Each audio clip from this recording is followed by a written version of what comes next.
দেখো আজকের অঙ্কটি হচ্ছে একটি ত্রিভুজের কোণ তিনটির অনুপাত কত দেওয়া আছে 2:3:4। ঠিক আছে, ত্রিভুজটির বৃহত্তম কোণটির মান বৃত্তীয় মান বের করতে বলছে। তাহলে আমি একটা ত্রিভুজ অঙ্কন করি।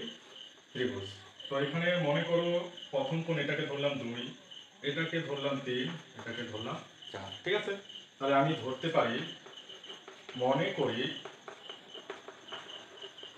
ত্রিভুজের ষষ্ঠিক পদ্ধতিতে, এখানে লিখবে ষষ্ঠিক পদ্ধতিতে তিনটি কোণের মান কত হবে 2x, 3x, 4x। এখানে এক্সটা কি কমন ধরলাম। ঠিক আছে, গুণিতক যাকে বলা হয়। ঠিক আছে, এবার ত্রিভুজের বৃহত্তম কোণটির বৃত্তীয় মান বের করতে বলছে। তাহলে এখানে সব থেকে বড় কোণটা 4x।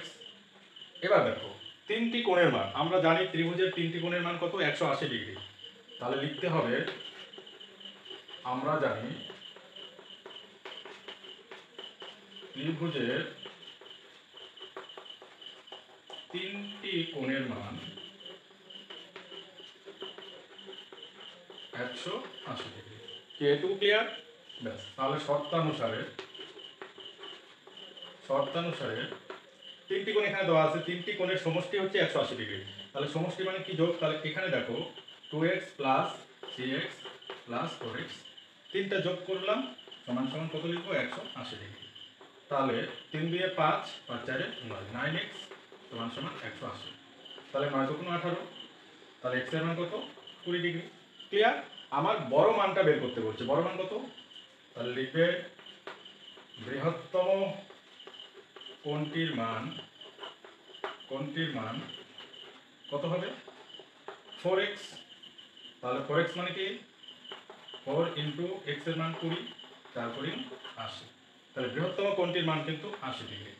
এরপর আমাকে বের করতে বলছে বৃত্তীয় মান। এবার আমরা কি জানি? কি জানি বলো? 180 ডিগ্রি সমান সমান 1 রেডিয়ান, 1 সমান সমান রেডিয়ান বাই 180। তাহলে আমার 80 ডিগ্রির মান বের করবো। 80 ডিগ্রি সমান সমান কি হবে রেডিয়ান বাই 180 ইন্টু 80। ব্যাস, 0 0 কাটো, 4 দিয়ে 2 দিয়ে কাটো, 4 2 8, 9 2 18। তাহলে মান হচ্ছে 4 রেডিয়ান বাই 90। তো বন্ধুরা বুঝতে পারলে?